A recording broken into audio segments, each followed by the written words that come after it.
with Mikey, he's Murf. We're back. We talking Raiders and poo-poo dirt. Cause it's Mondays with Mikey and Murf. We're kind of trying to be a cool Raider talk show. We're gonna have good times and fun. Let's go. It's Mondays with Mikey and Murf. So here we are. We're back, my friend. After a loss again. I'm kind of tired of losing like this. It feels like a blowout, not a kiss. I want a big victory, playoffs on the prowl. Why can't we get it? Why can't we do it now? It's Raider Nation for life, and I want to get in the playoffs tonight. It's Monday with Mikey and Murf. We talking Raiders and football dirt, because we are a new cool Raider top show.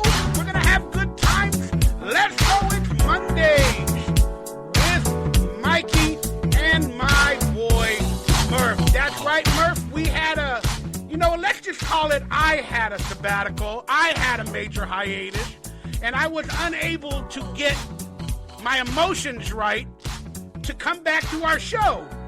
And we were winning during that time. And now I come back to the show and we're losing. And now my emotions are getting even worse. But we're back, and I'm proud to see you. Happy post-Thanksgiving.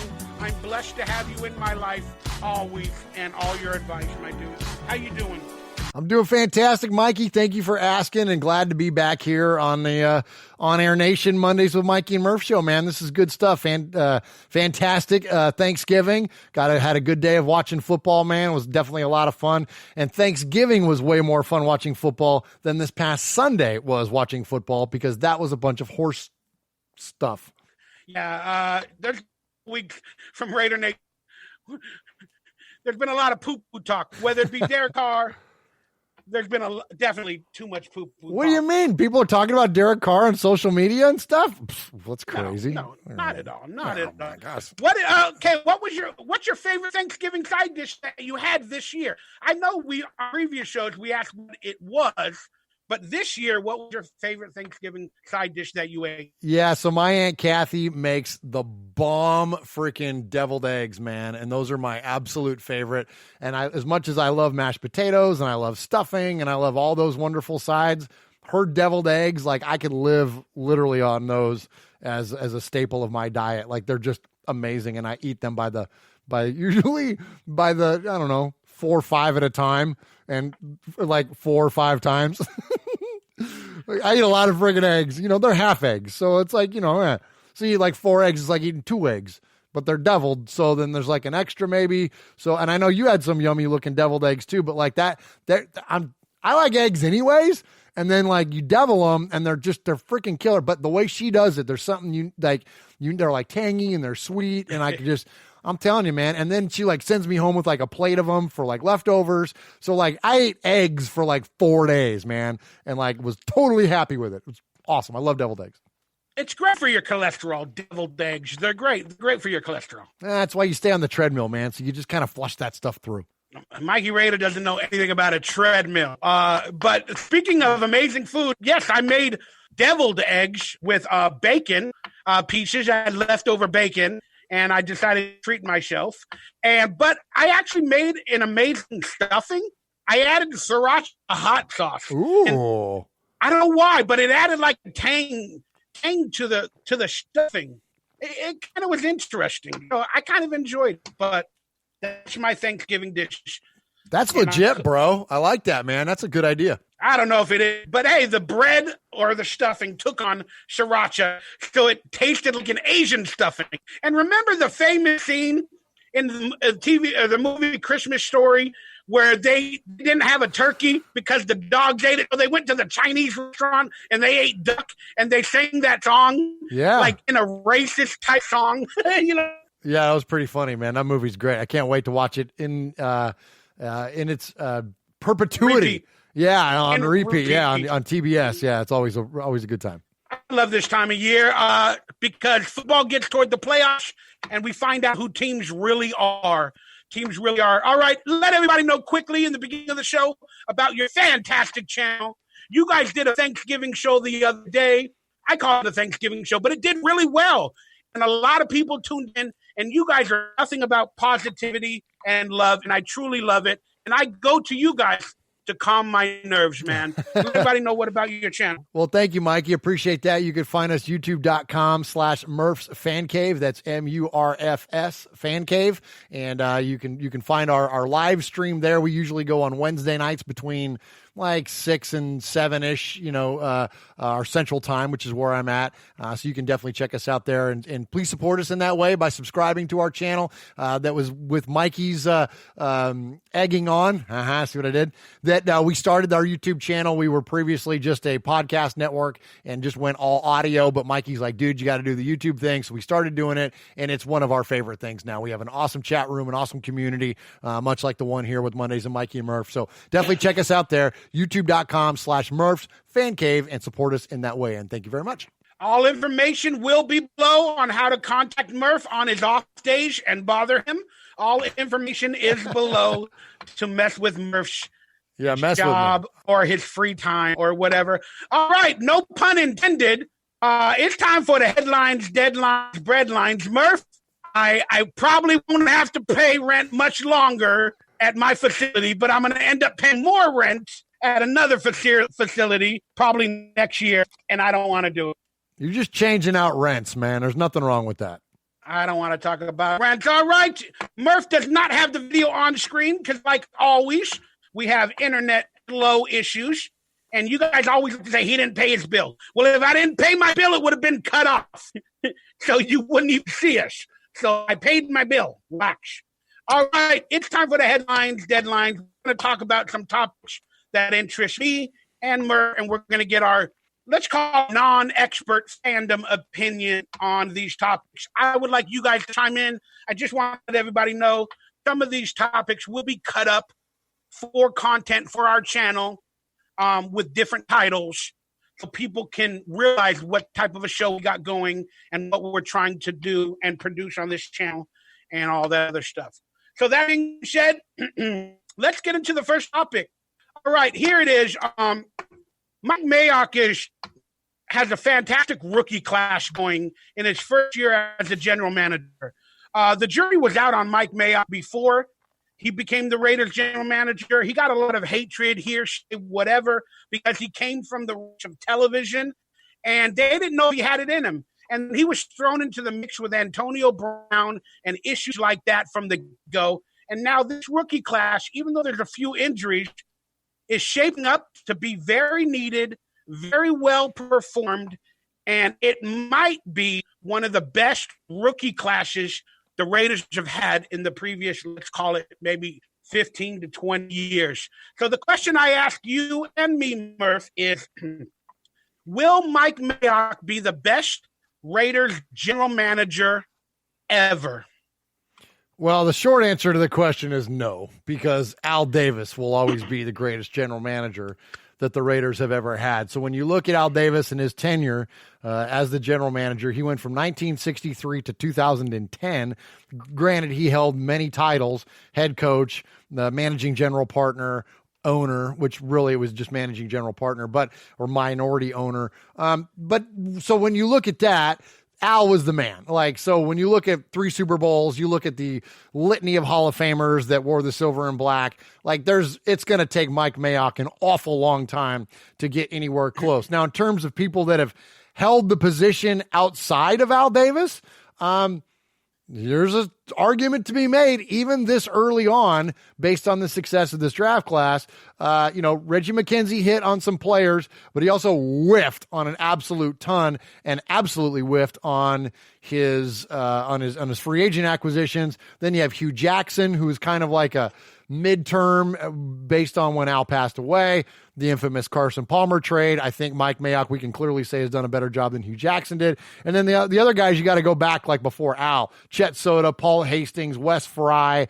These are guys that, you're talking about held the position for a year and were relatively ineffective until Al Davis got there. So to answer your question, is he the second best general manager the Raiders have ever had? I don't know. Maybe. We'll see, because it's hard to evaluate a draft class until you get 3 to 5 years outside of it. But as of right now, it's looking pretty good. So, at 12 games in, he's doing a pretty bang-up job, I think. So, right on, Mayock.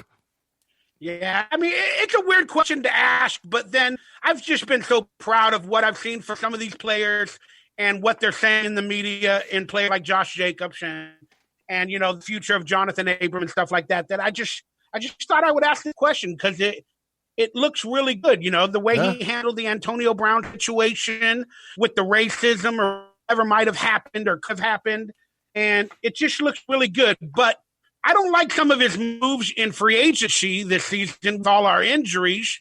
Some of the players that are being brought on, they're not even getting on the field, like Preston Brown and Gunther System, and then they're released 2 days later, like Brandon Marshall. They're bringing Brock back here and forth. But okay, back to the question. Yeah, but look at what he's done with the offensive line. Though we're going to talk more about them later. But look, just the addition of Richie Incognito and Trent Brown to that offensive line, like all of a sudden the offensive line is not the problem anymore for the Raiders. Like Derek Carr went from 51 sacks last year and he's at 18 now. And he's probably on pace to have less than half of what he had last year. So, I mean, that's kind of a big deal. So, I mean, he actually's done pretty well. I mean, Mayock has done, because you're going to miss on some. You're not going to hit on every single little thing. So on the ones that he's hitting way more than he's missing. And I think that if you're a general manager and you can do that effectively, then you're doing a bang up job. Yeah, that's one heck of a point. But you got to also remember, Mayock is an evaluator, not as a GM of NFL football players in free agency. He basically studies colleges and young players more so than free agents or players that are always on the team. I think that's why he might be making mistakes, whatever, like with Zay Jones or whoever else. But he comes from the college background.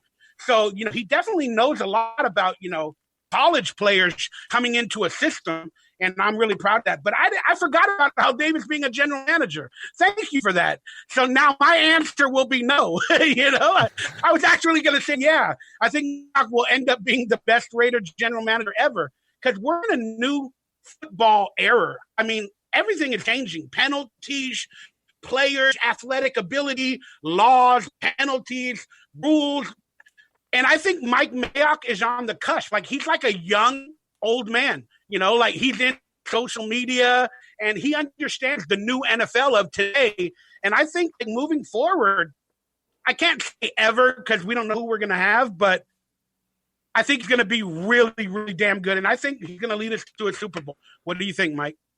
I mean, Mike, what do you think about Mike leading us to a Super Bowl, Murph? Yeah, well, I think he's going to get us the players to compete, and I think that's what it all comes down to. And now let's not skate over another name, though. Let me give it justice here. Ron Wolf was very important to the semblance of talent for the Raiders and as an advisor. And I don't even know what his titles were, director of player personnel maybe or something like that. But anyways, as an advisor to Al Davis. So, Ron Wolf had a very significant role in terms of acquiring talent and building the roster for the Raiders. So I don't want to move past that in terms of what his impact was, but he never had the title. He never had the title of GM. Only a handful of the guys that I ran down earlier had that title. So, but to answer your question, is this the guy that's going to get, I mean, all signs look good now. I mean, Reggie did a great job of getting us freed up of all of the kind of rough contracts that the Raiders had there for a while that Al Davis left us with when he passed away, the ramifications of the Carson Palmer trade and all the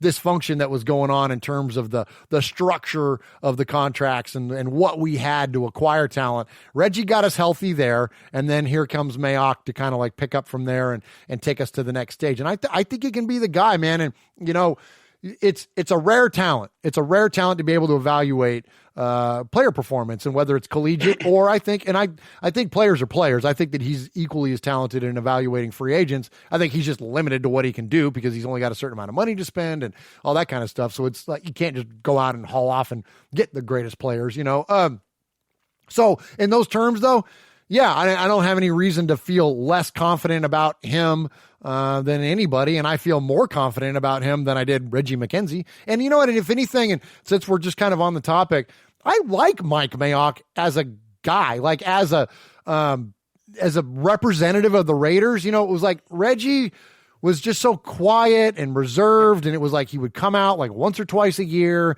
and have a press conference, and then he would go away again, and you never knew what was going on with the Raiders. Now it's like And granted, Gruden's a big part of that too, but like with Mayock, like he's out front. Like he's doing interviews, like he's appearing on sets when the Raiders have a home game. And like, he's just out there and talking about the team. And as a fan, I just eat that stuff up because I want to know. Well, you want to know what all the proverbial use out there. Wah, wah. You all want to know what's going on with the team. And so like having somebody like Mayock that's not uncomfortable in front of the camera because he's been doing it forever. Like he's just willing to come out and wear his little hat and talk about the Raiders. Like, that's awesome, man. I dig. And then even one more I'll give you, watching him in the stands. Like how often did we see pictures of Reggie McKenzie in the box at a home game? And he was just sitting back with his freaking twiddling his thumbs with his hands on his chest. And Mayock is like up, he's pacing, he's walking around, he's got his hands on his knees, like he's into it, man. And like, I don't know. So I'm a big fan of the guy. I think he's taking us in the right direction. And I've already said enough. So anyways, rock on, Mayock. And I'm proud of him, too. He was the first person that finally spoke to the Raider Nation and the media about Antonio Brown. He finally came out and said, look, Antonio's not shutting up. This is what's going on. I'm going to be the bad cop. I'm going to let everybody know. And he took on that responsibility. And now, because Gruden wasn't saying anything, it was just nice to see them or him do that, like out of respect for Gruden and everybody else. And it was just, now we don't know the truth about it. So good job. All right, so let's move on. Speaking of one of the players he brought on, Josh Jacobs is having a fantastic season nonetheless. He just eclipsed the 1,000-yard mark in yesterday's game, and he is now the first Raiders rookie to have over 1,000 yards since, I believe it was, did they mention Darren McFadden? I'm bad with stats and stuff like that. But it's been a few years since we've had an actual Raider player. It was Latavius Murray over was 1,000 yards. Yeah, Murray was the last one, I think, in 2015, I want to say, something like that. Might have been 2016, whatever it was. But Latavius Murray, I believe, was the last player we've had go over 1,000 rushing. Yeah, and then didn't Darren McFadden, as a rookie, have over 1,000 yards in his rookie season? I don't believe he did. No. So, again, he's possibly the first rookie since Marcus Allen, maybe, for a Raider to have over 1,000 yards. Murph is going to get on the stats. That's what Murph does. Murph's getting on them stats. But Josh Jacobs is having a fantastic year. And I really loved what he said in the press conference the other day. He kind of mentioned that the team and some people gave up in the Jets game, and he was proud that the team did not give up versus the Chiefs. That kind of scared me when I heard that he thought some of the players gave up, but that scared me. But long story short, will he be the offensive rookie of the year, Murph, for the entire NFL? Yes. Double back real fast. Darren McFadden only had 499 yards rushing in his rookie season because didn't he get hurt? Like I think he only played like 13 games. He didn't play a full season that year, and he didn't play a full season, maybe ever until maybe the last year with the Raiders. Like, seriously, I learned about what a Lisfranc injury was because of Darren McFadden and plantar fasciitis and all that. Remember, I don't think he played a full season in his Raider career, except maybe like the last year. But anyways, so he only had 1,000-yard season. I know that for sure with the Raiders, and it definitely wasn't his rookie year. So I don't know if any other Raider rookies has had 1,000 yards in their first season. And I think Marcus was on pace to do it, but he was in the strike-shortened season. So I think he only had like 9 games. So it's something like, I don't know, somebody in the chat knows, and they're probably yelling at their screen, and that's okay. But it's something to that effect. All right, so so will Josh Jacobs win the Rookie of the Year? Offensive Rookie of the Year? Yes. By process of elimination, I think that's where you arrive. So when we look at who's out there, DK Metcalf, Terry McLaurin, AJ Brown, there's a handful of guys, but I think it comes down to Kyler Murray and Josh Jacobs, and Josh Jacobs is now literally running away with it because although he had a little bit of a challenge there in the Jets game where he didn't have the game that he or any of us wanted him to have, That's been his only blip on the radar. The rest of the time, he's been very productive and a very good player, much more consistently productive in terms of numbers and contribution than what Kyler Murray has been. Kyler Murray had a rough game last week. So I think that just by looking at if it's a two-horse race between those two guys, I think that Josh Jacobs is clearly going to be the favorite. And I don't know what the Vegas odds are, but I'm going to guess that he's at least minimum tied with Kyler Murray for odds to win it. So I think that it's got to be him.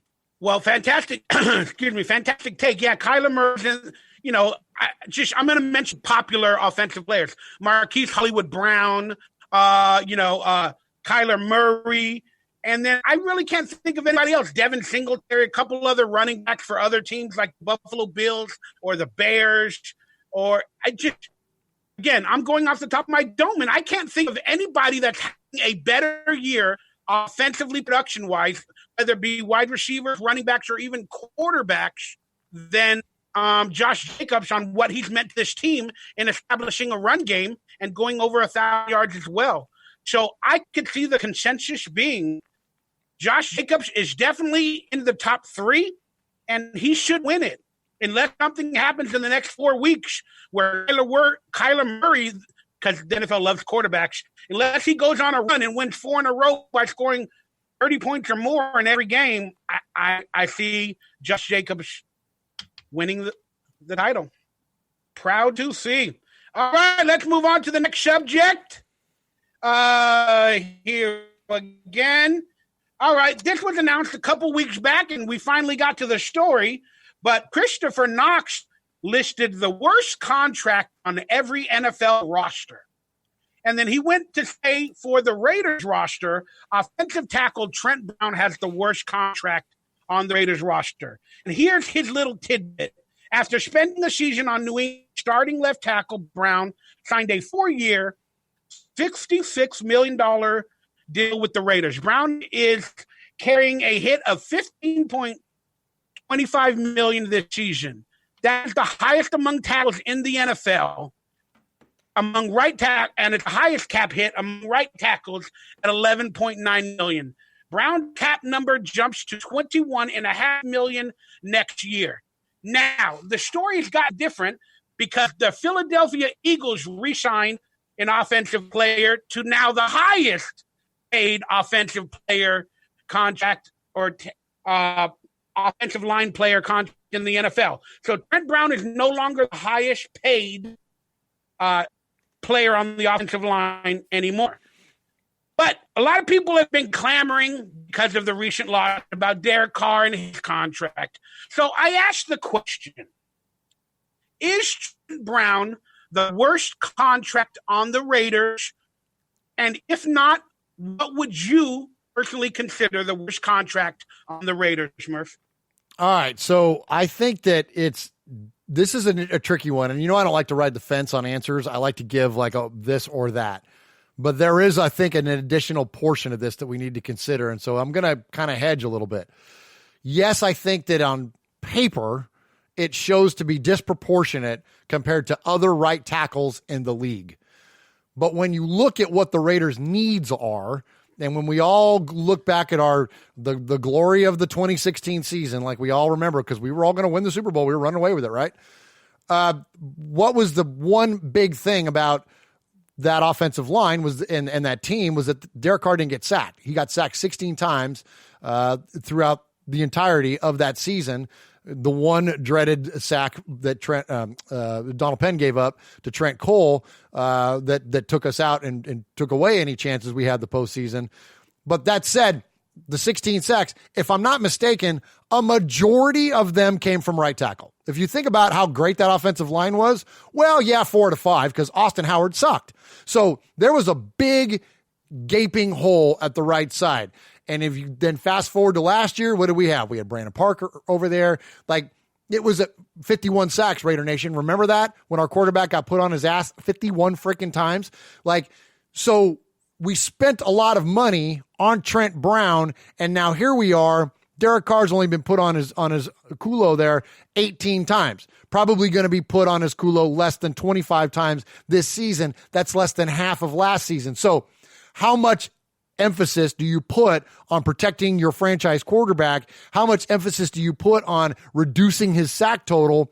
If that's worth $25 million to you in terms of a cap hit, well, then it's not a disproportionate contract. It may be disproportionate in terms of right tackle compared to other teams, but I don't give a crap about that. All I care about is keeping our quarterback healthy, which they've done a pretty freaking good job of doing.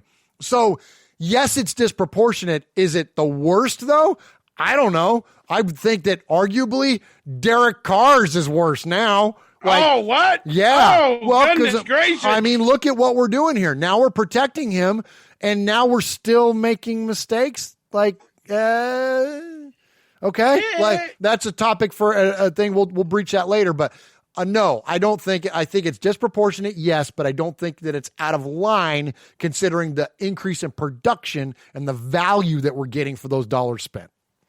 Yeah, it's $15 million, not 25. It's $15 million this year for Trent Brown cap hit, and 21. That's the one I meant. Yeah. Yeah, no, but I really love your take on it. I think you're done right. But so what officially is just off of your brain? What is your dome?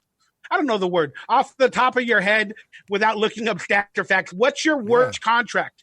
Well, I don't think they have any bad ones. I mean, because look, as much as I, just kind of took a shot at Carr there, I mean, that's what you pay your franchise quarterbacks now in today's NFL. So it's not like, and he was the highest paid player in the NFL or quarterback in the NFL for about 8 minutes, right?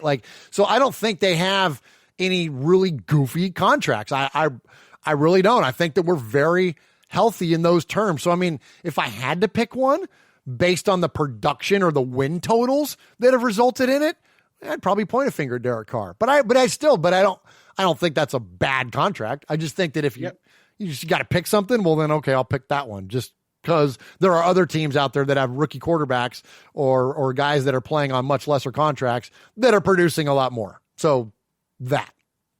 Yep. I agree. I mean, we can always question Derek Carr's contract for $20 million basically a season. They say it's like $25 million a year, but it's really not. $20 million a year. Are we going to talk about Carr at all later? All right. Let me. Can I jump in with something then that's contract related? I don't think we're going to do that. I didn't want to jump on the Carr hate train because I'm tired of hating everybody, Murph. All right. Well, and I, you guys long know me that I'm a bootlicker and I'm an apologist and I'm all those things, right? But I think that after this weekend, Derek Carr finally got to a position where he's losing the middle. You have the Carr haters, and then you have the Carr stands, as the kids call it, right? So you have those two, and then in the middle, you got all of us there in the middle that just want the Raiders to win. And we love his leadership, and we love his character, and we love all the things about Derek Carr, except him throwing pick sixes and throwing interceptions in the end zone and fumbling through the back of the end zone, and all those things that are crucial to the game and have a tendency to kind of turn the momentum against the Raiders, and we lose. So those people that are there in the middle, this game, really the last two games, you're losing people now, Derek. You're losing us. Okay. So are you losing us and are you losing the confidence of your general manager and your head coach? If that's the case, Mikey, and here's where it becomes contract related. If that's the case, when you look at Derek Carr's dead cap number, so when you look at Raider Nation, we look at their cap number, right, which is what their salary counts towards the percentage of the total salary cap. Then you have your dead cap. Dead cap is when you get rid of that player, you move on from that player, they get hurt or you trade them or whatever. It's actually less than that. That number goes from like, he went from like $40 million to like 30 or 20 or whatever. And next year, that dead cap money is $5 million. So if he's lost the confidence, or at a minimum, lost confidence to where they're now willing to draft a player with an extra draft pick, we got 2 number 1s and we got 3 number 3s. There's a lot of room in there to draft a quarterback, especially when to develop and play behind Derek Carr for a minute. And what if that guy outshines Derek Carr? What if that guy challenges Derek Carr for a position, and then the Raiders want to make a trade? I don't know, to Chicago. You with me? $5 million is all it counts against the cap. So what I'm saying is this, Raider Nation, I'm not ready to run Derek out of town yet, but I'm a lot closer than I ever have before, and that I will support him and root for him until the day he doesn't wear silver and black. But as of right now, Derek, you're losing us. You're losing Raider Nation.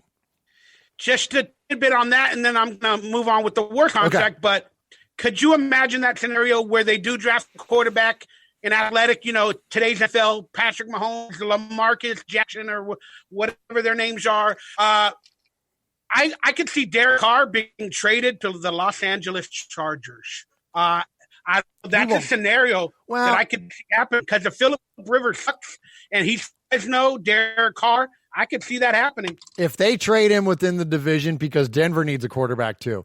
If they trade him within the division, that's the most gangster ass thing that John Gruden will ever do. It's just like when he traded Gary and Conley to the Texans the week before we played him, because he was like, well, we're not going to worry about that guy. Well, if he trades Derek Carr inside the division, that's like the ultimate bitch slap. Like, I mean, I seriously, like, I can't think of anything more disrespectful to the man's game than like, yeah, go ahead. We'll see you twice a year, Derek. Like, whoa. So I don't think that would happen. I think he'll end up like, I really wasn't. I'm only half kidding when I say Chicago, because they need a freaking quarterback and him and Mac can go be boyfriends again. Like, go ahead. You know what I mean? Like, scary though. That's scary. Then it's out of the conference. He's out of sight, out of mind, man. Like, and then you move on to Jalen Hurts or whoever else it is, Justin Herbert, or there's no shortage of quarterbacks coming up, man. Anyways, that's a whole nother conversation. Let's hear about it's just very, very interesting, but it would be gangster. That's like John Gruden in the Super Bowl versus the Raiders. Yes. He knew Rich Gannon so well and play calls, and he keep throwing the ball. Gannon, keep throwing the ball. Like, he knew what. That would be gangster from Gruden, and I hope it never happens. I kind of hope it does too. Like, I kind of hope, like, if we're gonna do that, then like, yeah, because you know what? That's Al Davis. Like, that's the Raider mystique. That's the Raider mentality. It's that, you know what? We're not afraid of you. We're not scared of you. And it doesn't. You know what I'm saying? Like, that would just be a boss move, man. Like, I'm just saying this. I've never been that guy. I'm not the guy that goes like, we need to trade this person or that person or what. It's not Madden. It's a different thing. But when you think, but I'm a numbers guy and I'm a reality guy. And when you start crunching numbers together, then the story tends to form itself. Well, so this year would never have made sense for them to move on from Derek Carr. Everybody was like, they're going to draft Kyler Murray and they're going to do this. No, they're not. They had too much of an investment. You got to look at the value. Well, now the value goes way down here. So now you can actually make a move. So if he's losing them or if he's not producing in the way that they want him to produce, I'm just saying there's a conversation that could possibly happen. We're way far away from that. Let's win 4 in a row. Let's go 10-6 and make the playoffs, and then all this goes away. But as of right now, you're losing Raider Nation. Okay, that's it. I'm done. Let's go. No, I love it. That was a great conversation. I just wanted to give respect to Joshua Hughes. You donated money and you asked a question, and we will get to that in our fan segment. In a little bit, we will get your question per your donation. I promise you guys in our fan segment. All right, real quickly, my worst contract on the Raiders roster is LaMarcus Joyner at $10 million a year. They played him at cornerback or so, then safety, which he was a Pro Bowl safety with the Rams, and it ain't panning out. And it doesn't seem to be worth $10 million, let alone $2 million.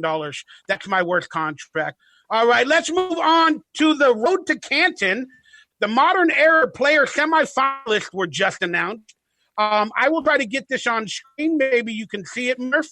But the Modern Era semifinalists, the class of 2020, the semifinalists were announced. And I don't think there's any Raiders beyond Richard Seymour. Do you feel that there was any snubs if you can read the list on screen? Yeah, I got it. Yeah, go ahead. Richard Seymour is the apparently owned Raider that played for the Raiders that I could see on there. Anybody that was snubbed from your perspective? Well, yeah, Cliff Branch. I mean, does he qualify that as what these players are? Modern, yeah, they call it again. The damn Hall of Fame is now turned into old players, legacy, and now modern era. What is modern era? 15 years? I don't know. Yeah, I don't know either. I don't because I know they're changing the criteria and they're expanding it and they're making it to where more people get. So, and in terms of the old, like, I don't know how this works. So I don't know. These are guys that are they coming up for their first time? That I don't think so, right? Because Atwater would have been around for consideration long before. So I'm going to say Cliff Branch, if he's not eligible in another category, and that's where I'm gonna clarify my answer here. There may be another category where he's up, just like Flores is or whoever else. So if that's the case, then ignore everything I'm getting ready to say, Raider Nation. But Cliff Branch, to me, is the biggest omission. Bigger than Plunkett, bigger than Flores. And now that's debatable, and people want to debate and whatever. But when you look at Flores in a vacuum and you just look at his Raider career, very nice. But then he had those seasons in Seattle where it was terrible. And unfortunately, the Hall of Fame is going to consider everything, the entirety of their career. They're not going to look at it in isolation and just look at the Raiders. But Cliff Branch, when you look at him and his Raider career versus his peers, Stallworth, Mercury Morris, Lynn Swan, whatever, those guys from his era, he blows away a lot of their numbers or is at a minimum on par with all those guys and has 3 championships. So what the hell, Hall of Fame? Like, why is Cliff Branch, like, that to me is by far, since Stabler got in, now it's Cliffy. And with Cliff passing away recently, I mean, shame on them if he's not in. So again, I don't know if he would be on this list or another segment because of the way they're broken up now, but that's the guy to me that if I'm going to bang the drum for any Raiders, and I know a lot of you love you, Tom Flores, and heck, I just met him a couple weeks ago. It was amazing. Wow.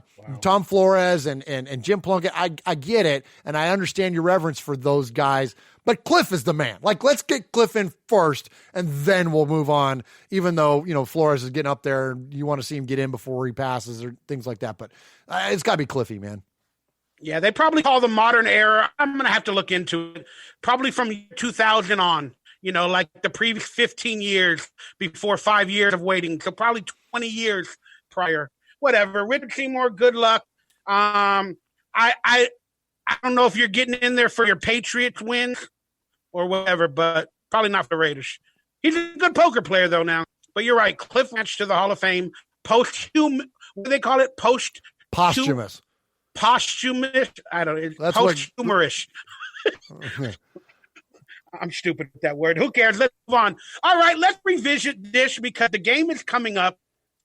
The Raiders have a tradition of lighting the torch in Oakland. And beyond them moving to Vegas, I don't know if they're going to fly the torch out, the actual torch. They did in London. They literally took the dang torch from Oakland to London, the London game, and they lit it there. So we're calling it not the final torch. We're calling it the final Oakland flame. And the question was asked a few months back, who should be the person or people who light the final Oakland flame? But now they've recently added 10 different people to light it. And I've seen, like, they had Raiderettes and all that. So I asked you the question, and you just showed an amazing picture. Who in the Jaguars game should light the final Oakland flame for the last time? Gotta be John Madden. I think it starts and stops there. Now, I don't know what coach's health is, and you don't see him around as much, even, after he retired and after he got his Hall of Fame induction and all that. You'd still see him once in a while show up on a game day morning thing or something or whatever, but we hadn't heard from Coach in a long, long time. So I don't know how his health is, but assuming that he's well enough to get out and to move around, then it's got to be Madden. Like, I mean, who else is more iconic to that building than Madden right now in terms of living? Like, because Flores was not. Flores was LA, and I know he's got, don't hate on me, Raider. I know he's got an entire history with Oakland. I get all that. But really where he cemented his legacy was Black Sunday, 1983 or 1984. That's January 22nd, 1984. That's what cemented Tom Flores in Raider lore. It was a Los Angeles Raider. It wasn't as an Oakland Raider. John Madden cemented his legacy in that freaking building. So I think that's got to be the guy. Outside of that, I mean, in terms of the ones that are still living, I mean, Art Shell, Fred Biletnikoff, like they've already done it though on a couple of occasions. That's so. I mean, Shell was there when I would say Willie Brown, but Willie's passed. Shell was there when we were at the game, right after Willie passed. Art Shell was the one that did his memorial at halftime, which was amazing. And all the Hall of Famers were down there, Ted Hendricks and all those guys. So I'm just trying to think of somebody that's synonymous with Oakland, that carries the amount of gravitas. I mean, it's got to be Madden. Like, I can try to talk my way into other people, but I always come back to John. Very interesting. Again, this topic can be answered multiple ways by any person in their opinions. But they've kind of showed that they've had propensity to have big groups like it in recent months. Go for it. Have the living Hall of Famers? Is that it? Very interesting. I was thinking the fans somehow, like, the super fans, like Violator, Gorilla. I mean, Violator can't even afford, from an article recently written, that they can't even afford season tickets to the new Vegas Stadium game. And will there be a black hole there? We don't know. There's a lot of questions to be answered. But I think it should be the fans somehow, and or the entire Raiders team from this season that is literally the last Oakland Raider team. I mean, maybe bring all of them, Gruden, Mayock, every player that's going to play that last game, whether it be practice squad as well, bring them all up there, man. Celebrate the final game in Oakland as an entire team, and that you're going to move on. That's just an interesting thought. Yeah, I like it. I like it. I like it. As long as it's reverent to the history of those people in that building, then I think that's awesome. Yeah. It's the final Oakland team as well. So kind of interesting. All right, let's bring on the big subject. This is the big gun, the big topic of the day. That's right. We are now 2 years basically into the Khalil Mack trade. And they asked the question. We're not really 2 years in. It's like a year and a half or more, but I'm going to call it 2 years. 2 years into the Khalil Mack trade that probably 75% of Raider Nation hated. Who is winning the trade for Khalil Mack deal? The Raiders or the Bears? Take it away, Murphy. Well, I think that it's easily, for me, it's the Raiders. And I've thought this from day one, and I was never one of, I hated to see Khalil Mack go. I hated it because of how good he was, and I thought that he represented the team well, and he was just a beast, man. Like, he was an easy guy to root for. So I hated to see him go. But when the numbers and the terms of his holdout and all that stuff came to light, I lost some respect for him, the way that he treated the organization for somebody that was supposedly all in. And then when I look at the numbers, like, it's just bad business. And so I understood why they let him go. And then when you looked at the bounty that they acquired by letting him go and then capitalized on it, I think that it's absolutely the Raiders. So when we look at, Jonathan Abram, who we've sadly, he's been hurt for the year, but 1-to-1, it was Josh Jacobs, right? Offensive rookie of the year potential that we're talking about. So you got him. And then now next year we've got another first round pick. So here we are. If there's a controversy for quarterback, well, now we've got a pick to not only take that quarterback, but also take a number one wide receiver to give him a target. Like, what a concept. So when you look at the amount of talent that we've acquired in the deal and what the production has led to. So just the other day, it might have been a week or so ago, at some point, the Raiders had equal amount of sacks of 25 to the Bears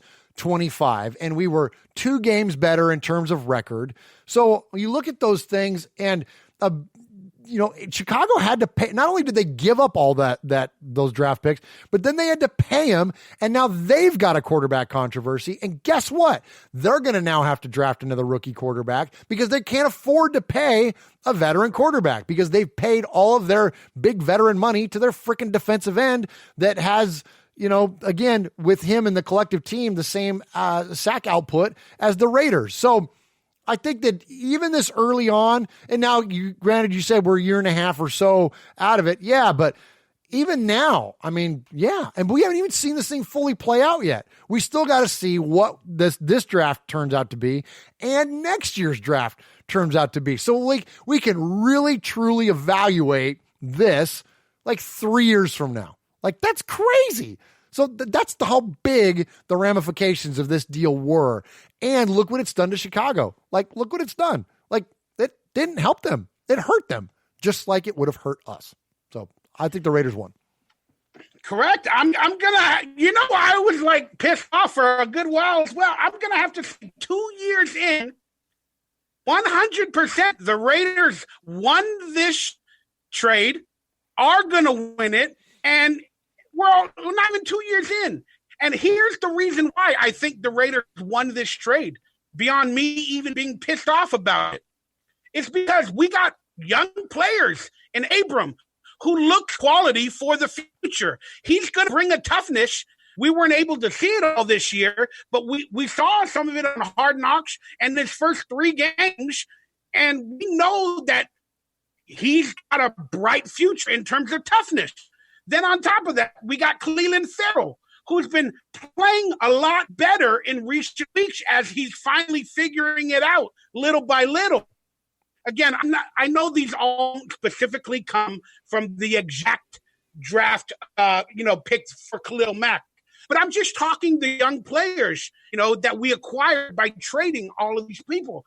Then we got Josh Jacobs. Is Josh Jacobs, Murph, I'm going to ask you this. Is Josh Jacobs the actual pick from Khalil Mack? Yeah, I think it is. Yeah, it is. It's Josh Jacobs, yeah. So there it is. We got a 1,000-yard rookie. He's the foundation for our offense. He has technically won us 6 games to this point because of his running the offense. Khalil Mack, the Bears probably only have 6 wins. Did he win every single one of those games, being the foundation for the defense for the Bears? No, they won it on offense a game a couple weeks ago. So therefore, Josh Jacobs, the actual pick, is a better foundational player for our offense than our defense. Then on defense, as Murph eloquently stated, they have 25 sacks this year, and we're 1 year removed from the Khalil Mack trade, and we have 25 sacks. So we got the same production for cheaper, saved money. We got more players. I'm done. Raiders won this trade, and I'm not going back to it. Word to the bird. Hey, Murph, real quick, did you know the bird is the word? Well, that's what everybody's heard about the bird. Bird. Don't you know the word is the word? That's right. Surfing bird. All right. Everybody under the age of 45 just went, what?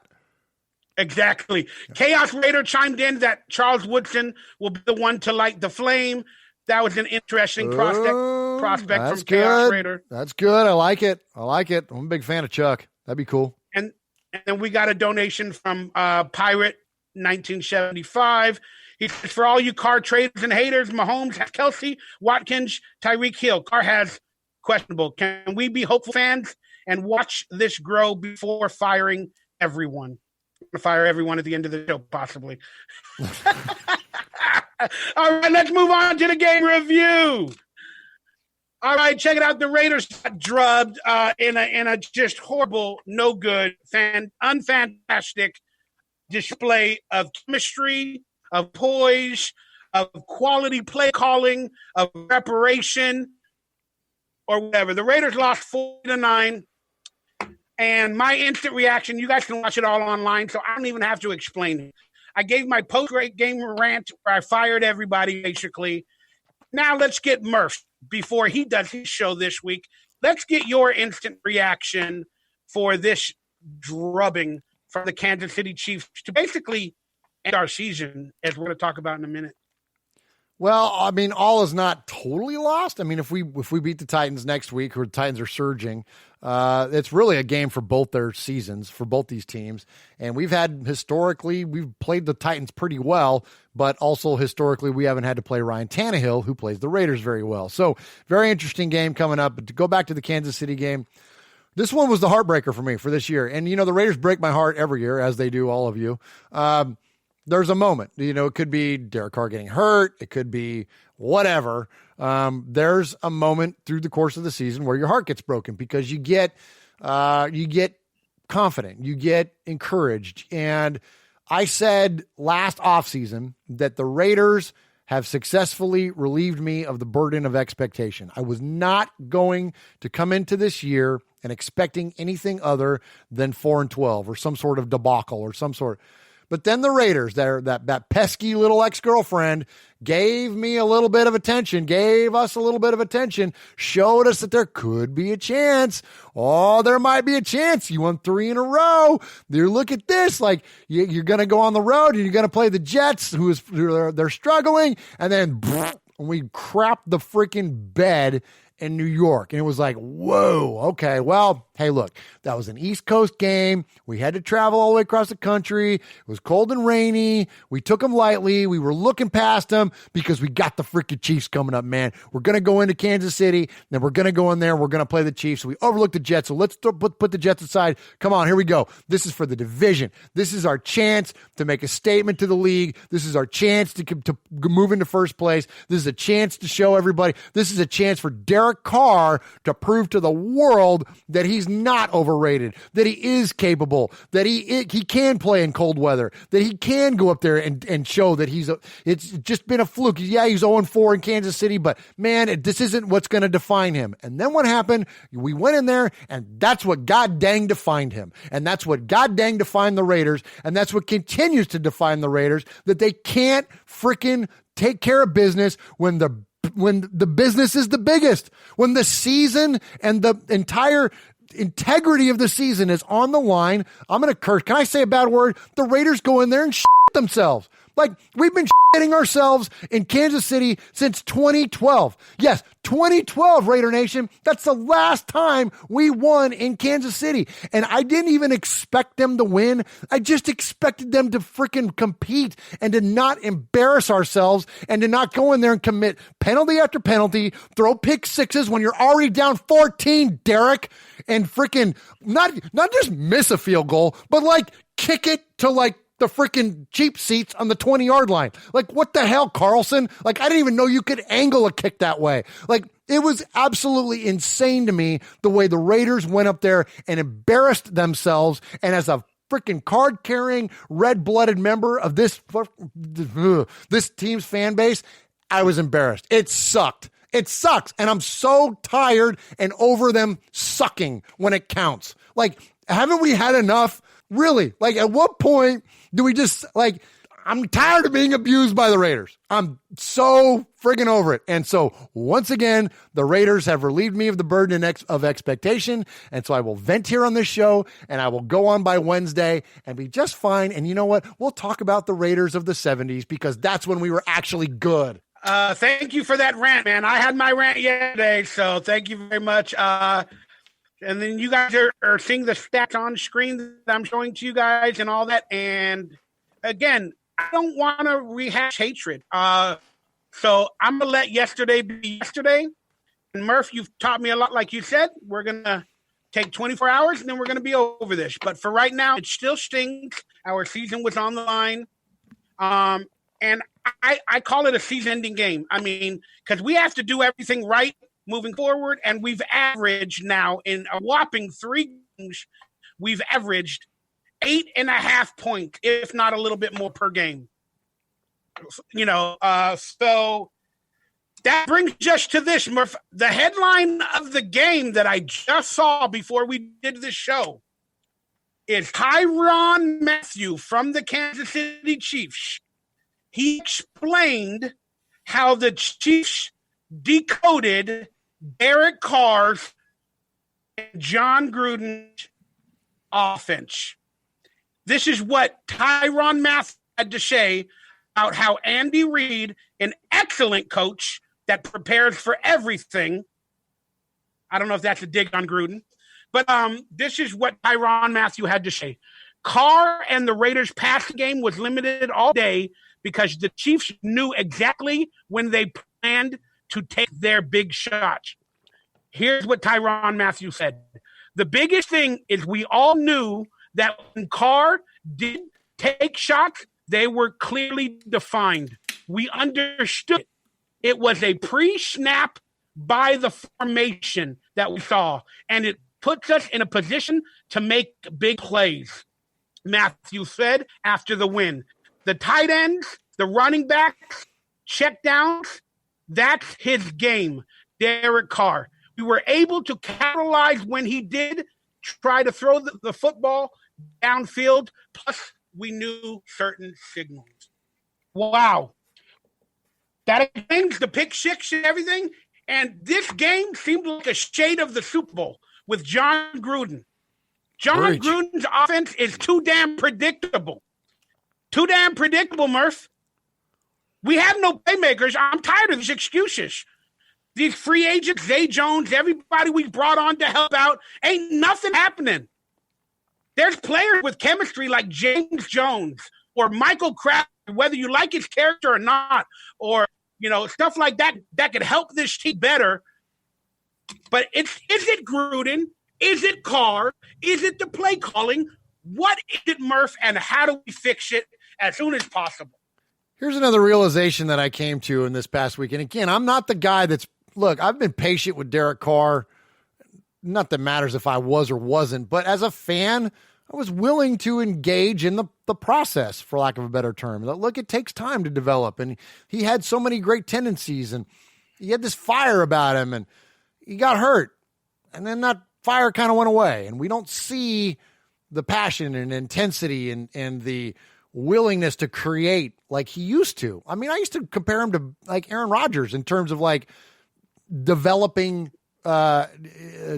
skills, ability to throw on the run and to escape out and move and laterally and make people miss. And like Derek had that dynamic game about him, and then it went away. And, I have a big appreciation for John Gruden's West Coast offense. It can work. And we've seen it this year. We've seen it work well. What I don't understand, and this is where I get crossed up with Derek now, and have had this realization over the weekend, is that John Gruden's offense works. We've seen it work. We've seen it compete and win Super Bowls. When John Gruden had the most effective quarterback play he's ever had in his career, it was Rich Gannon, right? And Rich Gannon, post-Gruden, went on to win a Super Bowl MVP in Gruden's offense.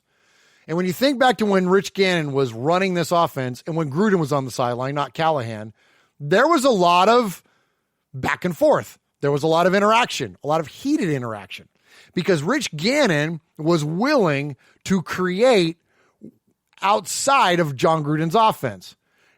Correct. Derek Carr is as straight line company man as you can possibly get. Yes! And when there's no fire in him to do go against Gruden and his offense on occasion, when he doesn't do that, it leads to this give up mentality. And you could see it on the players' faces, on his teammates, and their reactions when Derek throws the ball into the ground on third and whatever. Well, and Derek comes out in his press conference and says, well, I was just following what the coaches told me to do. Yeah, well, did Brett Favre do that? You were number 4 because you were a big fan of Brett Favre. Did you ever see Brett Favre and Mike Holmgren go at it on the sidelines?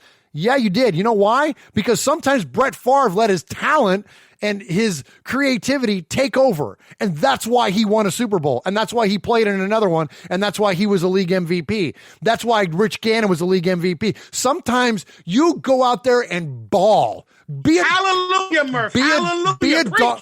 Be a dog, Derek Carr. Go out there and play. Don't just stay within these perfectly set little lines because that's all you were given and then give up when it doesn't fall into place. Like, that's chicken crap, man. I don't understand it. He's got the capability. So either he got himself so hurt and so beat up that he's afraid. No, you wouldn't say that. It's subconscious. But that he just doesn't have that intensity about him innately anymore. Or he's just like, well, I'm just going to do what I'm told to do. Well, you know what, man? At some point, you got to let your play take over. And that's the thing that when you look at all the quarterbacks in the league, The things that make them successful is that at some points you just let your talent take over. And look, Brett Favre was no shortage of pick sixes. Brett Favre was no shortage of bad interceptions and all that. But the context of them and the amount of winning that came along with it, the optics are so much different. So again, to go fast forward to today, when you look at players like, even a Dak Prescott, or you look at Deshaun Watson, and you look at these guys and the way that they're creative. Look, I'll say this, and then I'll leave it at this. When I watched the Bills game, the Bills play, when you see Josh Allen play, he's playing a whole different kind of quarterback than what Derek Carr is playing. And he reminded me a little bit of what Derek Carr used to be. That fieriness, that punch to him, that just, that willingness to go out there and to take the environment that the coaches create for him, but then extend and build on that. And that's why he was great. And that's why they beat the Dallas Cowboys in their own crib. I don't see that Derek anymore, man. I don't see it in him anymore. So, I don't think it's the coaches. I think that the coaches have done a great job. And when you look at the amount of talent available and the way that the rookies are playing, Brenton Buckner, even Gunther, who's much maligned, Greg Olson, I think these guys are doing a good job, John Gruden. I think they're doing fine. It's not all Derek's fault. There's a team sport to be had, and there's much bigger and often things more than just him. It's not just boiling down to him. But he's not helping. He's not making anybody around him greater. And again, to go back to those other players I just mentioned, they make the players around them better. What is Derek Carr? Who is he making better? And here's the last thing I'm going to give to you, and then I'm going to shut up, because and I know we've talked a lot about this, and I'm going to go on about it on Raiders Fan Radio on Wednesday. Here's the other revelation that I had, Mikey. Not only is he not making the players around him better, but you tell me, what's the significant defining thing that Derek Carr does so well that equates or at least warrants the salary and the position that he has with the team? Because if the answer to that question is that, well, he can run John Gruden's offense, well, so can Case Keenum for like $5 million. So what is it that Derek Carr does that warrants his position and the amount of money that we're paying him? What is the thing that he does that differentiates him from the other quarterbacks in the league? Mikey, I don't have an answer. I don't know anymore, and I used to, and I don't now. And I keep going back to this, Murph, because whenever I make a video ranting about Derek Carr, or you guys would call it hating on Derek Carr, I get a lot of dislikes or hatred, or people telling me to STFU, and you guys know what that means. I mean, shut the heck up. I can't understand it. I'm talking about not the man Derek Carr as a religious, amazing human being. I'm talking about the football player that I see on the field. That's where Raider Nation as a whole, even you, Murph, on occasion, have given him multiple chances and opportunities. It's because he's an amazing human being.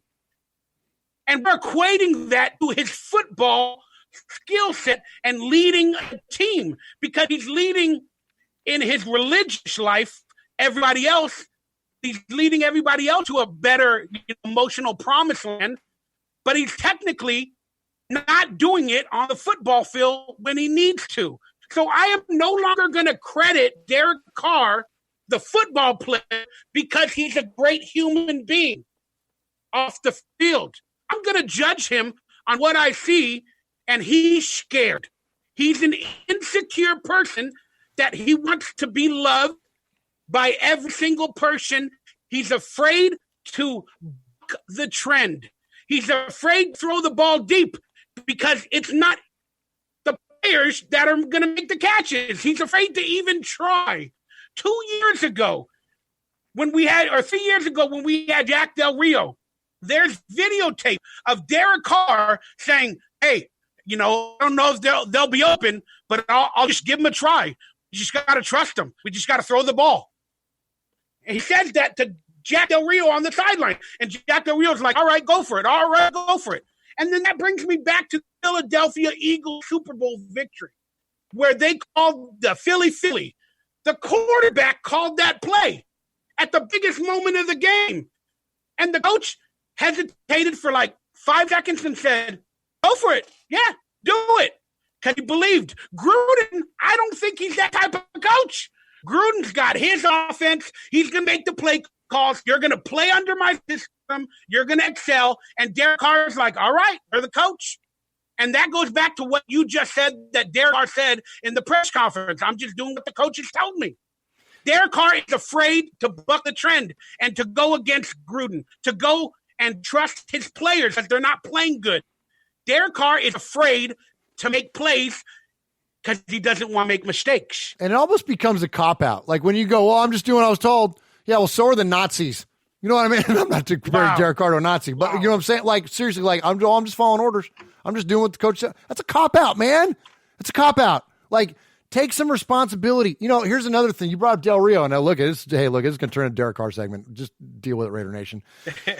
So, this week, Del Rio came out with a tweet on social media, and he said, because that's where tweets are, social media, Murph. How about that? I'm so smart. Okay, so he came out with a social media post, and he said that Derek Carr struggles in cold weather games. All right, so on the surface, you take that as that's a shot at Derek Carr. Derek Carr in his press conference, because he is getting a little sensitive, as you mentioned, Mikey. Derek Carr in his press response. Derek Carr says, wow, I remember Jack was there for a few of those games. I thought it was a team sport. I guess it's all my fault. And everybody laughed. And I laughed. And I thought, ha, you go, Derek. You show him. You get Jack. Because I wasn't a big Jack Del Rio fan. Now, that said, here we are 1 week later. Or whatever, however much time later. After the Raiders go and get their ass whipped. After Derek Carr goes out and has this awful game in the cold. Now, I think back to those comments. And I think, okay. Jack Del Rio said Derek Carr struggles in cold weather games. Now that's a fact. Okay. So he wasn't taking a shot at Derek. He was stating a fact. Now I'm not a Del Rio fan. I can't emphasize that enough. I do not like this guy. I think he's a chicken crap person a lot of times, but here in this case, credit where credit is due. He stated a fact. Derek Carr took that as criticism, not as fact. Correct. He took it as criticism and said, I thought it was a team sport. I guess it's all my fault. Now, what does that say? He's being insecure, defensive, and essentially, what is he doing? He's questioning himself. And look, man, I don't care what it is you do in life. I don't care if you're an NFL athlete. I don't care if you drive a freaking Uber. I don't care what you do for a living. If you start to question that how well you are able to do your job and you no longer have supreme confidence in that what you're doing is the best you're possibly capable of, you're gone. You're done. It's over. You're done. It's over. It's like, seriously, like you should have, like, and I'm not saying you have to be the best player, but you should be the best player you are capable of being. And does Derek Carr have faith in himself that he's capable of being the best player he's possibly capable of being? I don't know what that answer is anymore, because when you listen to those kind of comments, now here we are removed from it. Think about that, Raider Nation. Like, I'm a sucker for like analyzing the words that come out of people's mouth because they reveal their hearts. And I think that Del Rio was not misguided by saying what he said. He stated a fact, and Derek Carr revealed his heart, man. And Mikey, he's on the defensive. He is, and I love this guy. Oh, everything you said. I know. Absolutely. I would trust him with my children tomorrow. Like, I love who he is. I love his faith and his dedication and his family and his ethic, and all the things are the best about Derek Carr. But I hate the way he throws the football nowadays. Like, so, and if you can't throw the football well, then you can't be our quarterback. All right, let's go on. Yeah, no, I mean, look, dude, we're bringing up like some great stuff. Like, we're analyzing him and his play on the field, and it's all in his head. Derek Carr is a brain person, just like I am. I'm a very weird, analytical. My brain doesn't stop. It worries about everybody. Derek Carr, I think he's the same person as I am. But here's what pissed me off about that game, and I'm going to end it here. So Derek Carr is on the defensive already because of these facts that have came out before this game and about his career. Going into this game, he was afraid. He didn't want to make a mistake. Then early on, because of the predictability of our offense, he made mistakes. But then he continued in that same system or mentality. I'm going to check the ball down, throw 4 yards behind the line of scrimmage. I'm only going to throw to an open receiver. I'm not going to try to make something happen because I've already messed up the game and I don't want to make any more mistakes. Well, I don't like that mentality. You already made mistakes. You've proven the critics are correct that you throw interceptions. You don't play well in cold weather. We're down by 30 points. Start throwing the ball. Start running. Just try to win the game. I don't care. But no, he stayed within the confines of Gruden's system, and he didn't want to air it out because he was afraid he'd throw another interception. He was afraid he'd make another mistake, and he didn't will it to win it. Even though we weren't going to win it, will it. Just show your true colors. Now, I think the team is doubting Derek Carr right now. I think the team is doubting Derek Carr. I think for the first time, maybe ever, he started to lose because, again, the body language, you can't argue that. And that's a fact. That's undeniable. When you look at the way that the players reacted to his throwing the ball into the ground and giving up on the play, they were defeated in their body language. That tells you everything you need to know. And you're dead on, Mikey, and that goes back again to the Brett Favre thing. Like, yeah, throw a pick in the end zone, but then come back and throw another one. Like, not another pick, but I mean, like, throw another pass, like, take another chance. Like, you can't go back and get that play again. You can only make the next one. And I'm with you, dude. Like, I can't believe I'm saying these things because I've gone against all criticism of Derek Carr for so long because I didn't feel that it was warranted. But now, 4+ years in, man, facts are facts, man. Wins are wins. Production's production. Like, we can look at the numbers and the numbers don't look that bad, but when did you make these mistakes? Like, at an absolute minimum, he's a victim of the worst timing in the history of Raiders quarterbacks. Like, yeah, okay, well, you only threw 1 pick six. Yeah, when you were down 14 driving for a score. Like, you know what I mean? Like, well, I only fumbled the ball through the end zone. It wasn't my fault. I was just trying to make a play. Yeah, but you did it right before half and gave the ball back, and then they scored. Like, it completely changed everything about the game. So at a minimum, he's just a victim of his own folly. Like, and if that's the case, like, well, sorry, you're just bad luck then. Like, I don't even know, like, where to come out on this anymore, man. But I know this, that as a fan, I just can't continue to fight the fight for him anymore, man. I can't continue to stick up for, and I hate that because I really do. Again, go back and I'm repeating myself now, but I just am such a fan of him as a man and what he represents. But in terms of playing quarterback, man, Derek, it's just I think I'm going to stop talking this time. Here's what I think the Raiders have to do. They have to consider another option. I mean, they have to consider drafting a quarterback, bringing him in to compete for the quarterback spot, not have Derek Carr be the announced starter, and push him.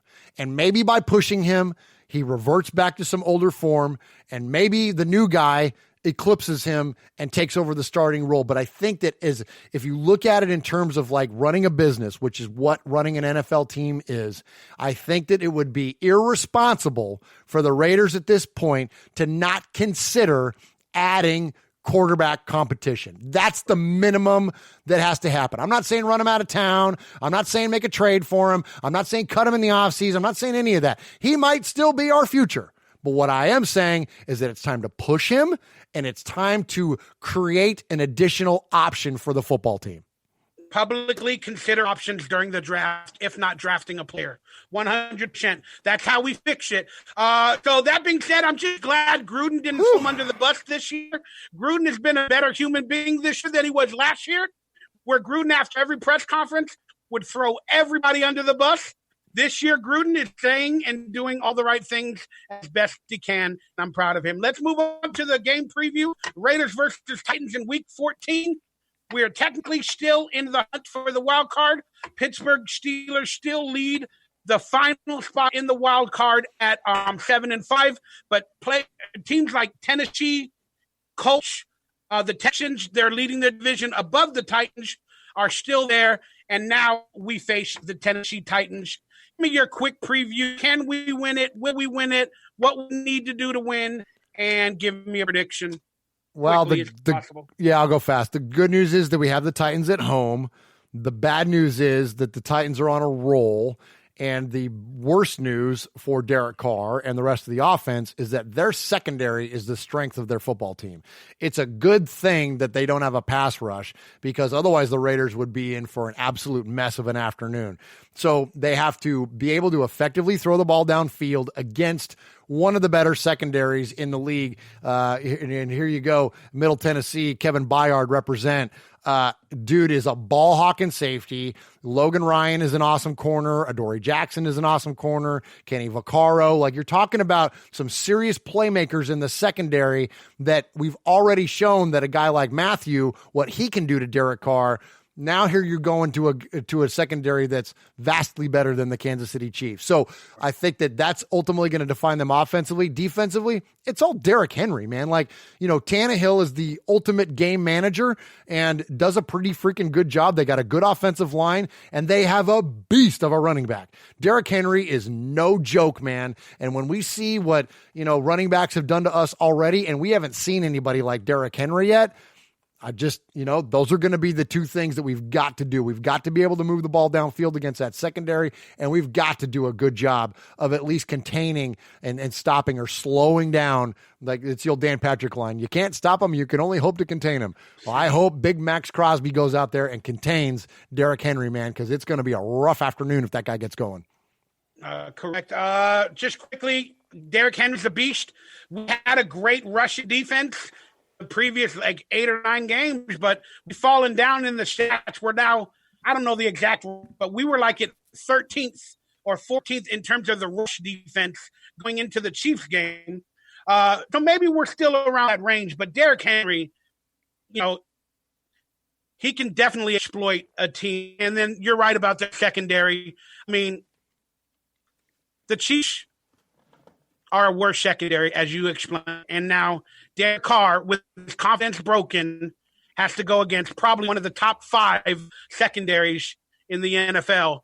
So anything can happen. But I do see a better performance this week, because if the Raiders team didn't know it was all on the line in last week's game, they do now at home with a little bit of home cooking and Raider Nation behind Derek Carr and the team. I see them coming out and scoring more than 10 points. And I think it's going to be a close game. But I'm going to be honest with you, Raider Nation. I do not see the Raiders winning. I don't see it. And that's why I hate to make this prediction. I think the Raiders lose 27-20. What about you, Murph? Every time I've predicted them to lose, every time I've predicted them to lose on this show, they've won.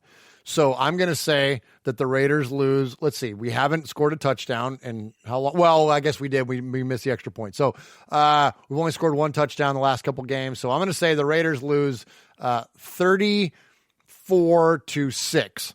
And okay, I'm going to say they get absolutely blown out. I'm going to leave you with this though, Raider Nation. All that 9 hours of crap that I just talked about, Derek Carr and lack of confidence and yada, yada, yada. Look, we got a very winnable 4 games. Like, the Titans are surging. Titans are playing well, but it's a winnable game for the Raiders. It's at home. Then you have the Jaguars, the Chargers, and the Broncos. So it's very feasible that the Raiders they're capable of winning these last 4 games. If we were fully healthy, I think it would be awesome. But when you look at the Chargers are reeling at quarterback, they don't know what they're going to do. The Broncos don't know what they're going to do. The Jaguars are now starting Minshew again. They don't know what they're going to do. If we could put a W down for the Titans game, the last 3 are way winnable. So we've, at least so far this year, have shown that we're capable of beating the teams we're supposed to beat. Yes, we lost to Kansas City. Yes, we lost to Green Bay. Yes, we lost to Houston. Those are the Minnesota. Those are some of the best teams in football.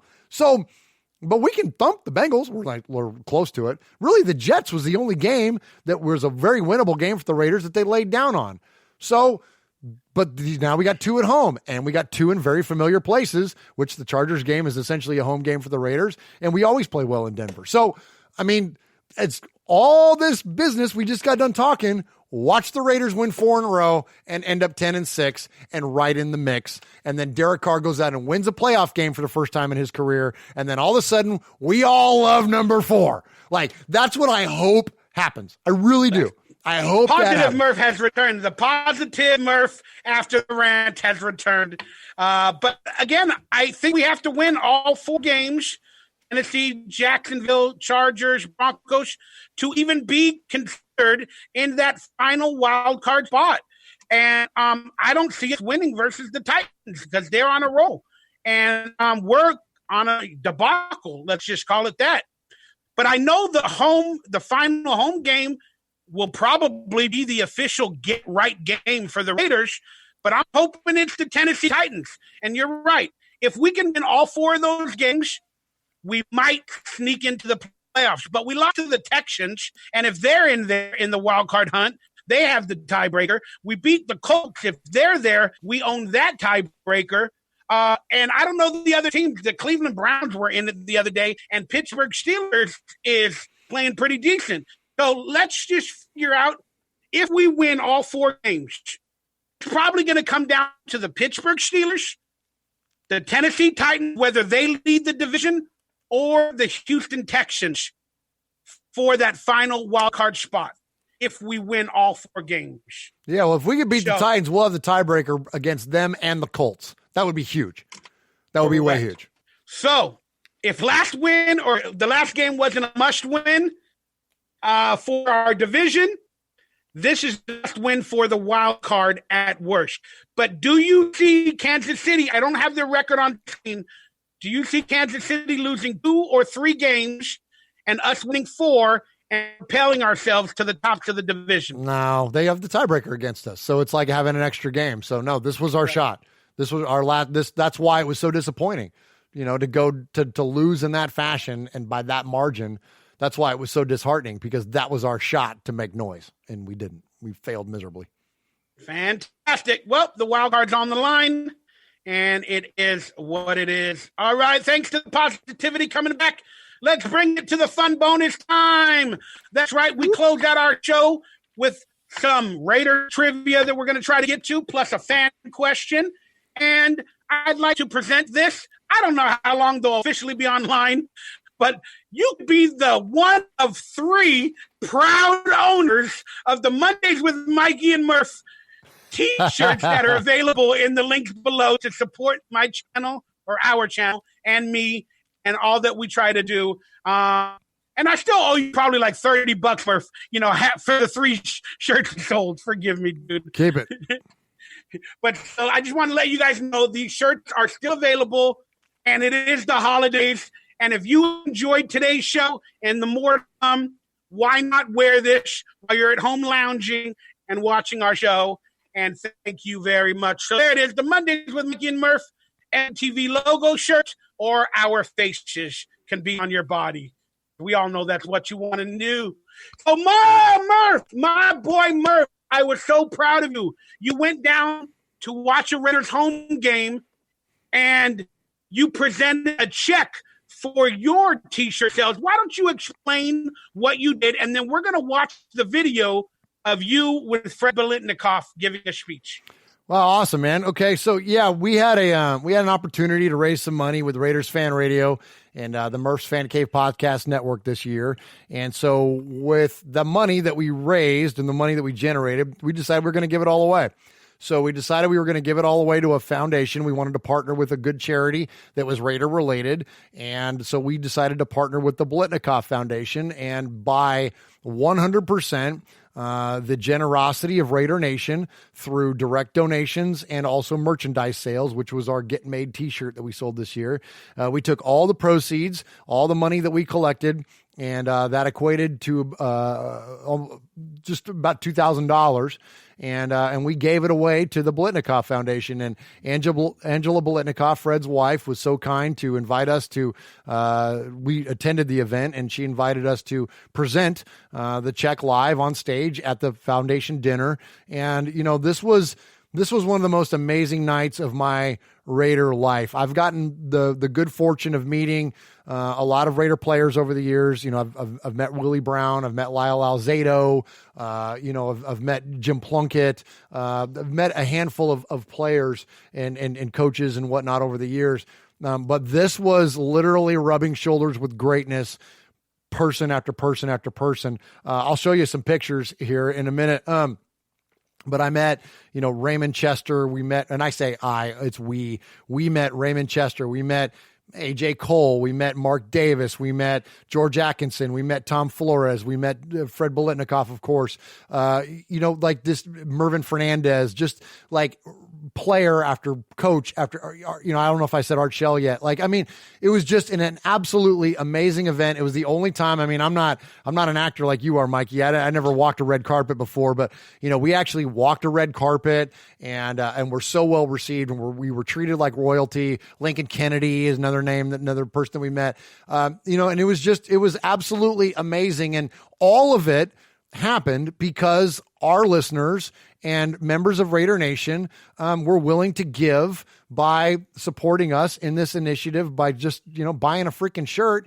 And so we went on behalf of Raiders Fan Radio, community, and presented this. And so, we were just the ones that showed up, but it was all it was all of you that enabled this. And I'm just, incredibly grateful and cannot be thankful enough for the opportunity that we had. And again, the generosity of the fans, but, the fans, the listeners, Raider fans, listeners of our show.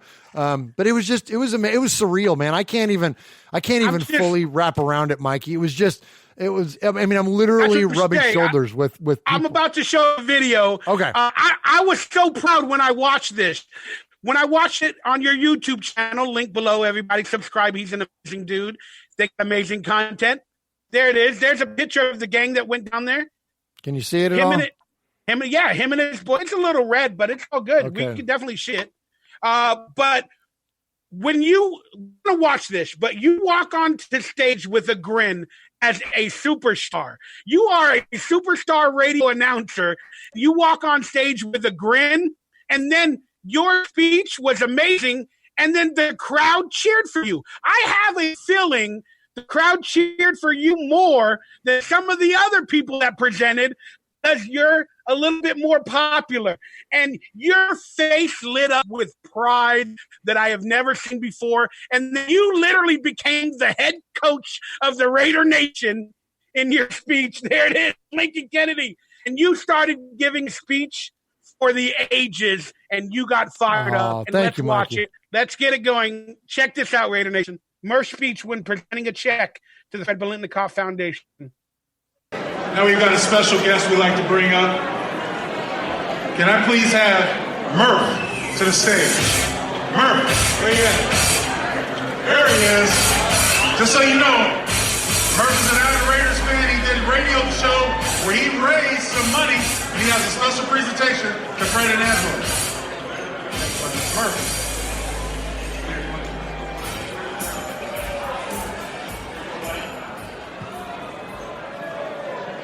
What's up, Raider Nation? Hey, so my name is Murf, and I co-host a podcast called Raiders Fan Radio on the Murf Fan Cave Network.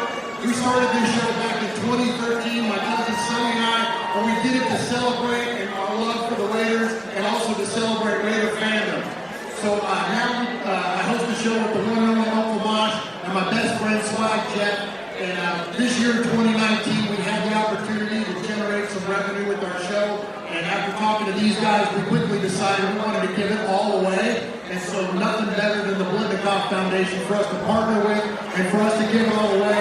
This is through the fundraising efforts comes on behalf of our listeners, which is Raider Nation, which is Silver Block UK, the Black Hole, all the amazing fan groups from around the country. They're the ones that supported this by merchandise sales and direct donations. So thank you, Raider Nation. We love you. And growing up as a kid in the 70s and 80s, I was just in love with the Raiders, and guys like Fred were like my superheroes. And seeing things like this just confirms that. And not only are the players and the organization, but Raider fans, man. You guys are the heroes. Thank you for being here. Y'all rock. Go Raiders! That hug at the end is the best. Look, Raider Nation cheering, Murf. And I'm so proud of that, bro. I'm so proud of that. That was an amazing moment that you've had in your life. Thanks, man. Yeah, that's where you hugged. Getting a hug from Freddie, man. It was too. I'm telling you, Mikey, I can't.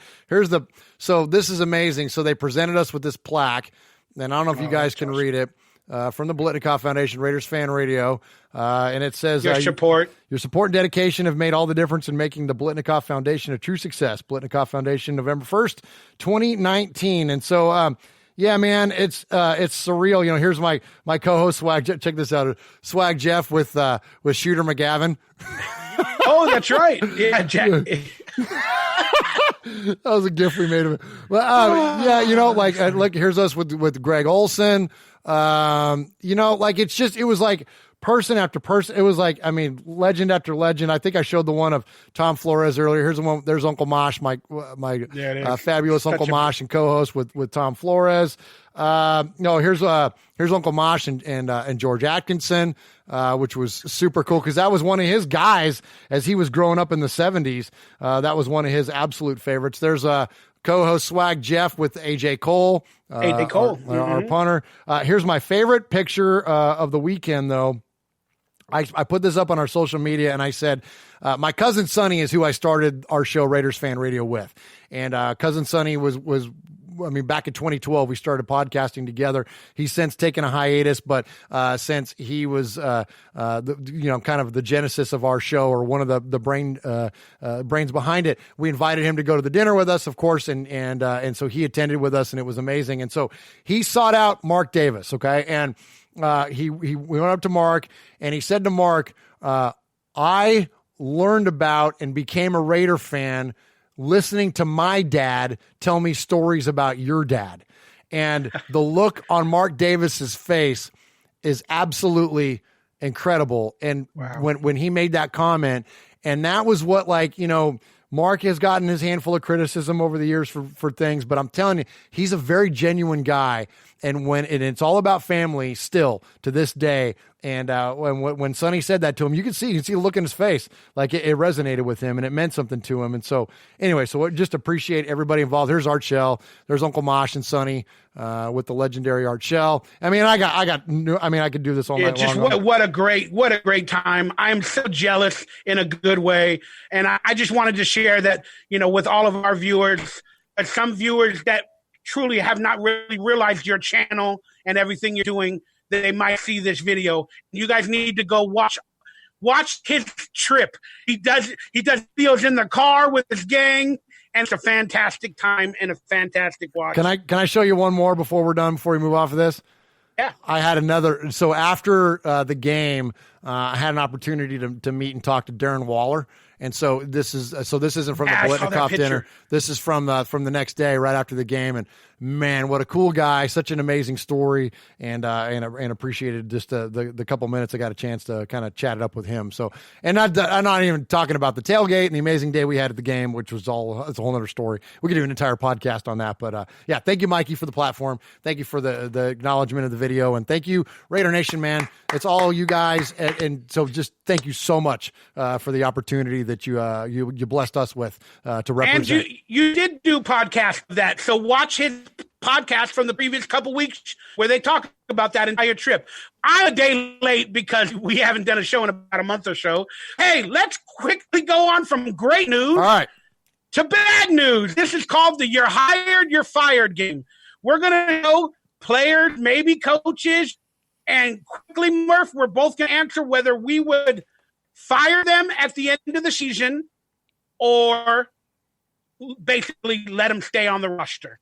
You ready, Murph? I'm ready.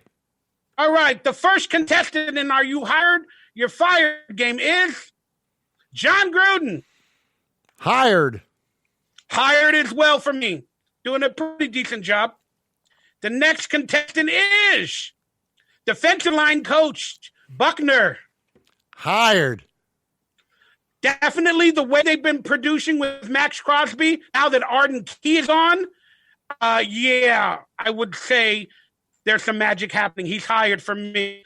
The next contestant is, I believe, that special teams coach, Rich Bisaccia. Hired. Okay, that's for Buckner. I got the picture. I'm a sucker for self-promotion here, Mike, if you haven't noticed. It's all good. It's our show, man. We have this amazing opportunity to meet all these awesome people. I can't be shy to share it, man. It's so freaking cool. It's a fan's dream, man. It's a fan's dream. Again, I love it, and I'm jealous AF of you. Trust me. Special teams coach Rich Bisaccia. Yeah, hired. He's awesome, man. Well, there's a little bit of breaking news that I haven't verified, so give me, but I believe Trevor Davis was released today. True, because we brought Markel Lee off of IR. Okay, so that's a special teams non-standout that is gone, but I would fire special teams coach Rich Bisaccia. We lost a draft pick for picking up Trevor Davis. He didn't pan out, and they don't have any special teams kick turns of over 30 yards this entire season, and no punt return over 15 yards this entire season. Hold on, though. Can you blame that on him, or is that because of the injury to Dwayne Harris? I don't care. Either way, he's the coach. Make something happen. Make some adjustments. You know, in my mind, players like Hunter Renfrow, or I don't want him to get injured, but certain players that have speed should have been tested out and all that. No, but they finally put Rashard in after the Trevor Davis debacle in the last game. I don't know. I would fire him, Murph. That's just from me. Okay. All right, the next contestant is Tom Cable, the offensive line coach. Hire or fire? Everybody wanted to fire him in the offseason, but everybody wants to hire him now because all of a sudden, again, 18 sacks versus 51 sacks. Thank you, Tom Cable. Yep. I was definitely in the fire category, but now that he's got some toys to play with and Derek Carr is basically standing on his feet for the most part till he throws the ball away because he's scared, Tom Cable is hired for next season in my point of view as well. Next contestant is Greg Olsen, the de facto offensive coordinator.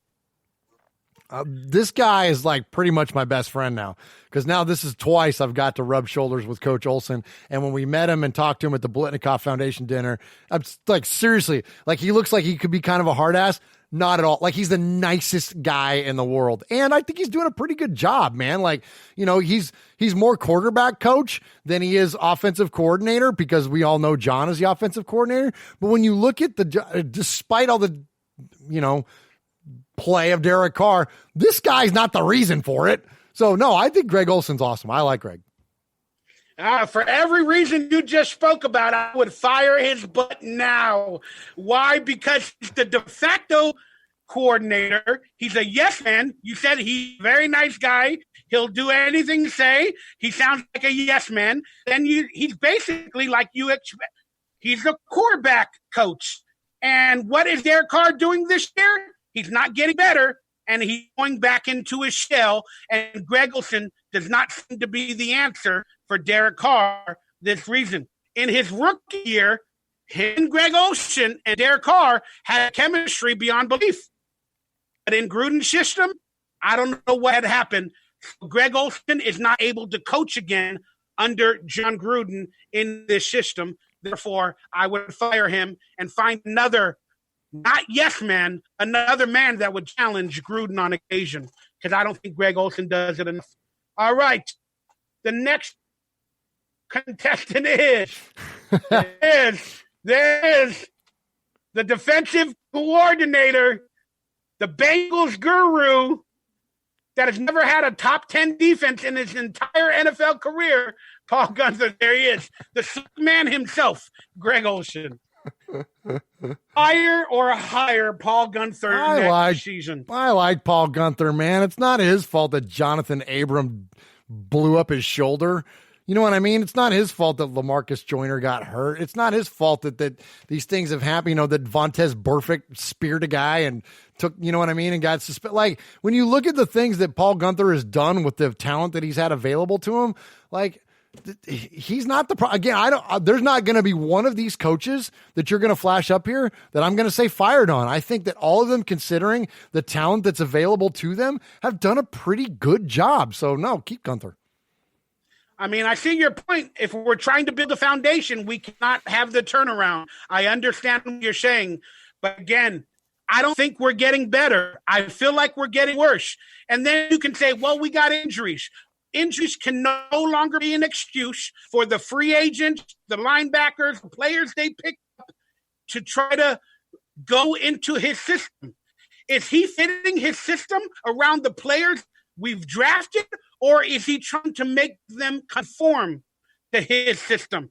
I don't think he's a coach that will bring in players and build a defensive system around the talent of the players. Therefore, I wouldn't want him on my team moving forward because we are one of the worst defenses in the NFL every year. And that being said, hashtag fire Paul Gunther. The next contestant is nobody. There it is. It's the you're hired, you're fired game. I don't think there's another contestant. Nope, there is. There it is, Murph. Boom. Boom. There it is. We were going to get to Raider trivia, but the show went a little bit long. I got somebody coming over at 6 o'clock I got to prepare for. Basically, people are going to look at the house and try to buy it from underneath me. So I got the realtor bringing people by at 6. So I got to get going because I got to make them feel not welcome. You're like Beetlejuice, man. Like you got to try to run them off, right? It's true. Those are my rights. Well, what a fantastic show. Mikey Juice. Hey, aren't they making a remake of Beetlejuice? I don't know. Are they? I don't. Is it Tim Burton's still around and doing relatively well? So why would they remake a Tim Burton movie? All right. Quickly, I wanted to get back to the donation from Hughes. He asked a question that I wanted to get to. He asked, what did you think about John Gruden and how he spoke about Derek Carr in the press conference after the game? What did you think? Again, I was proud of Gruden for not throwing anybody under the bus when he could have easily done it. You know, he was mad and he was upset at the mistakes and the decisions Carr made. He's never going to blame himself, but he did. He did blame himself in that press conference, and he doubled down on saying Derek Carr's a great quarterback and to keep Derek Carr's confidence up. So I was proud of John Gruden. Do I like it? No, I'll leave it to the fans and everybody else to degrade Derek Carr, but you don't want it from his coach for now. Totally agree. I thought it was very professional the way that it was handled. I don't think that there was no shots taken, and it's unnecessary to do that. You got 4 games left. Like, what are you going to do? You're going to run this guy under the bus and like ruin him? Like when you got 4, like John Gruden still gets paid to win football games. So you can't just crush your quarterback in a press conference. That would be stupid. You know what I mean? So I agree. 100%. Murph, let everybody know about your channel once again, and then give a closing statement. Anything you want to say, anything that's on your mind about anything, and let's do this. All right. Appreciate all the support and the love. You could subscribe to us in a couple of different ways. YouTube.com/Murf's Fan Cave. That's MURFS Fan Cave. Please subscribe to our YouTube feed and look at us as we go live on Wednesday nights when we do Raiders Fan Radio Live. And if you don't get a chance to see us there, then please subscribe to the Murf's Fan Cave Podcast Network. We have a multitude of shows which get you Raiders Fan Radio, our flagship show. They get you this show, the audio version of Mondays with Mikey and Murf. It gets you the Fan Club Blitz. That is a fan club show where they talk to other Raider fan clubs and other fan clubs from other teams. They talk to other clubs around the nation. And then also Tales from the Nation, where we look back at significant moments within Raider history, and we kind of dissect them and really break into the details and the minutia. If you're a Raider nerd, like if you really like to get into like the details of things like the Heidi game or Black Sunday or whatever, and you want to get into like the details of what happened in those moments, then that's the show for you. So definitely support us in that way. All those shows are on the Murf's Fan Cave Podcast Network. Please subscribe to us and support us there. Yep, check it out down below. All right. That being said, I wanted to thank everybody, our moderators, everybody that was online in the chat room. We don't really go over the chat room 100% because I have a lot of screens up. I can't see it. So, but I always read it. Yeah. After the show, we go back and read it. Some great content from you guys.